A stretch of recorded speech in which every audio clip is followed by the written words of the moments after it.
Chapter 3. I awoke the next morning in my narrow bed, fully clothed, and a stark truth came to me. I was where no proper young lady should be.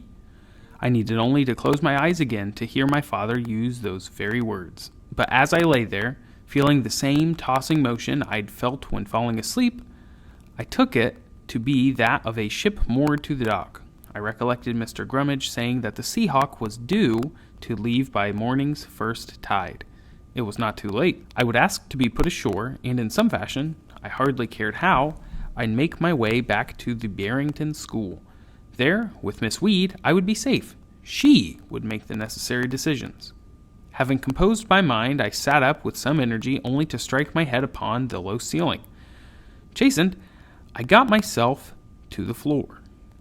Now I discovered that my legs had become so weak, so rubbery, I all but sank to my knees. Still, my desperation was such that nothing could stop me. Holding on to now one part of the wall, now another, I made my way out of the cabin into the dim, close steerage and up to the steps to the waist of the ship, only to receive the shock of my life.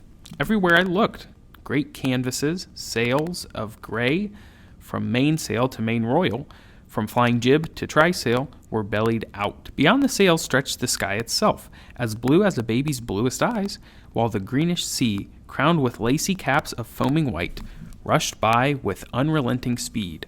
The Seahawk had gone to sea. We must have left Liverpool hours before. As this realization took hold, the Seahawk, almost as if wishing to offer our final proof, pitched and rolled. Nausea choked me. My head pounded. Weaker than ever, I turned around in search of support.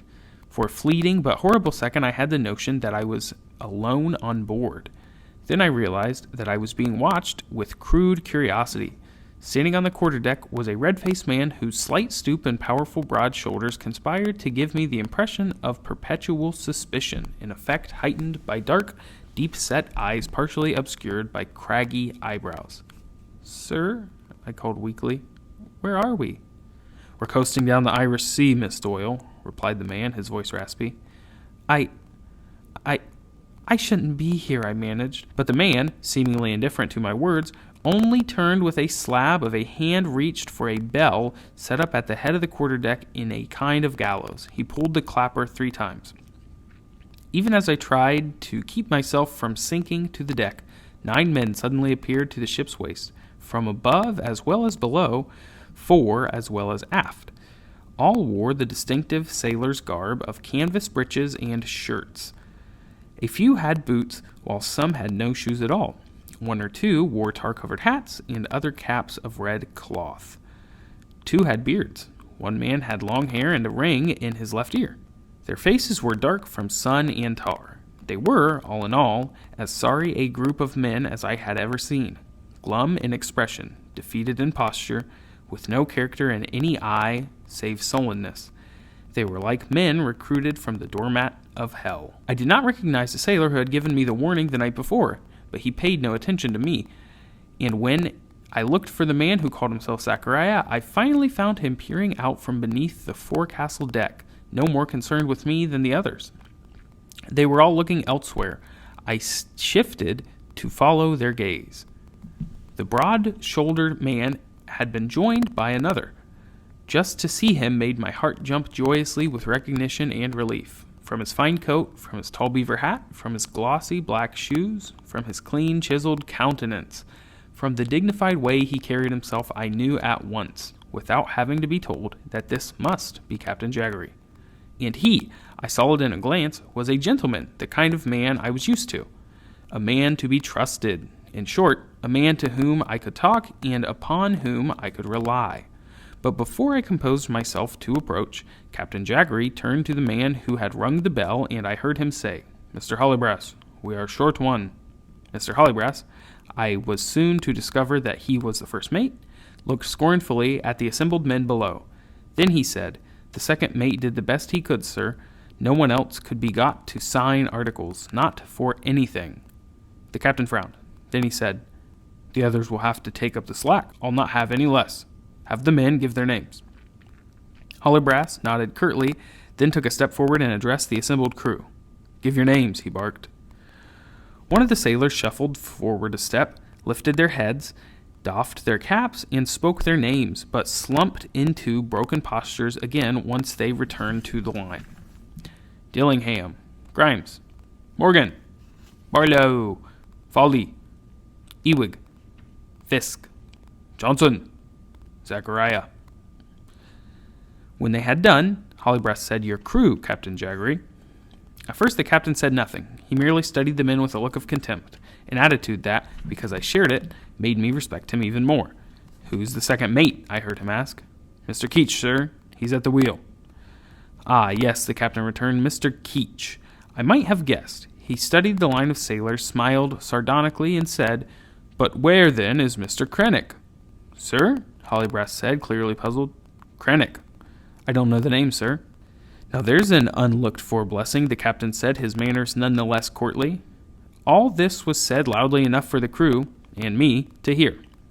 Captain Jaggery now took a step forward. "Well, then," he said in a clear, firm voice, "it's a pleasure to see you all again. I take it kindly that you've signed on with me. Indeed, I suspect we know each other well enough to each understands what's due the other. That makes it easy." His confident tone was tonic to me. I felt myself gain strength. "I have no desire to speak to any of you again." The captain continued, "Mr. Hollybreast here, as first mate, shall be my voice. So, too, Mr. Keach as second mate. Separation makes for an honest crew. An honest crew makes a fair voyage. A fair voyage brings a profit, and profit, my good gentleman, doth turn the world. But," Jaggery continued, his voice rising with the wind, "I give warning." He leaned forward over the rail as much as I'd seen teachers lean toward unruly students. "If you give me less, one finger less, than the particulars of the articles you have signed, I shall take my due. Make no mistake, I will. You will know what I mean when I say, don't you? No, we won't have democracy here. No parliaments, no congressmen. There's but one master on this ship, and that is me." So saying, he turned to his first mate. "Mr. Hollybreast." "Sir?" "An extra issue of rum as a gesture of goodwill toward a pleasant, quick voyage. Let it be understood that I know the old saying, no ship sails the same sea twice." "Very good, sir." "You may dismiss them," the captain said. "Dismissed," echoed the first mate. For a moment, no one moved. The captain continued to look steadily at the men, then slowly, but with great deliberation, he turned his back upon them.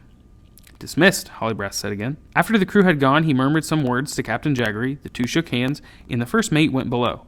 Now the captain was alone on the quarterdeck. Glancing upward at the sails from time to time, he began to pace back and forth in almost leisurely fashion, hands clasped behind his back, a study in deep thought. I, meanwhile, still clung to the rail, braced against the heaving ship, but I had new hope. I had not been abandoned. My perception of Captain Jaggery made me certain that my world was regained.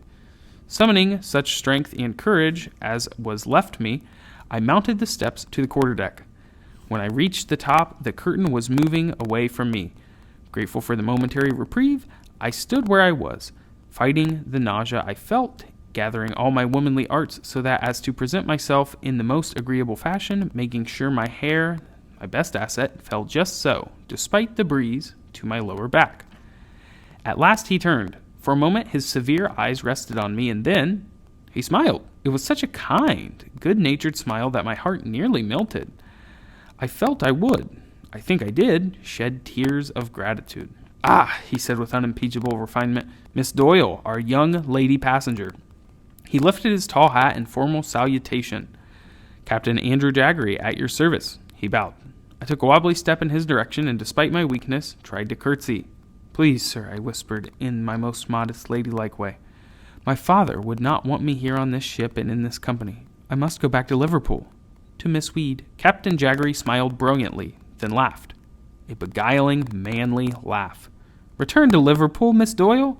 he said. "Out of the question. Time, as they say, is money, and nowhere is this truer than on board a ship. You are well off, and we shall continue on. God willing, we shall touch no land but welcome ports. I'm sorry you have been with such rude company. I know you are used to better. It could not be helped, but in a month, no more than 2, we shall have you safe in Providence, no worse off, but for a little salt in that pretty hair of yours. In the meanwhile, I promise that when you're well, for I can see by your pallor that you have a touch of seasickness, I'll have you in my quarters for tea. We shall be friends, you and I." "Sir, I shouldn't be here." "Miss Doyle, you have my word on it. No harm shall come your way. Besides, it's said a pretty child, a pretty woman, keeps the crew in a civilized state, and this crew can do with some of that." "I feel so ill, sir," I said. "That's only to be expected, Miss Doyle. In a few days it will pass. Now, you will excuse me. Duty calls." Turning, he made his way to the stern where the second mate stood at the wheel. Checked by his courteous but complete dismissal of my request, and feeling weaker than ever before, I somehow made my way back to my cabin. I did manage to crawl into the bed, and once there I must have fallen into some kind of swoon. In any case, I remained there, too ill, too weak to do anything, certain I'd never rise again. Now and again I would feel a rough-skinned but gentle hand beneath my head. I would open my eyes, and there was Zachariah's ancient black face close by, murmuring soft, comforting words, spooning warm gruel or tea into my mouth. I didn't know which, as if I were some kind of baby. Indeed, I was a baby. And from time to time the face of Captain Jaggery loomed large too, a welcome and tender gift of sympathy. Indeed, I believed it was the sight of him more than anything else that sustained me, for I suffered real and terrible stomach pains, and dreadful headaches. Even my dreams were haunted by ghastly visions. So real were they that once I had started up and found Zachariah's dirk in my hand, I must have plucked it from beneath my mattress and was brandishing it against some imagined evil. I heard a sound. I looked across the cabin. A rat was sitting on my journal, nibbling at its spine. Horrified, I flung my dirk at it, then buried my head in the coverlet, burst into tears, and cried myself to sleep again. This bad time passed. At length I was able to sleep in peace. How long I slept I am not sure, but then at last I truly awoke.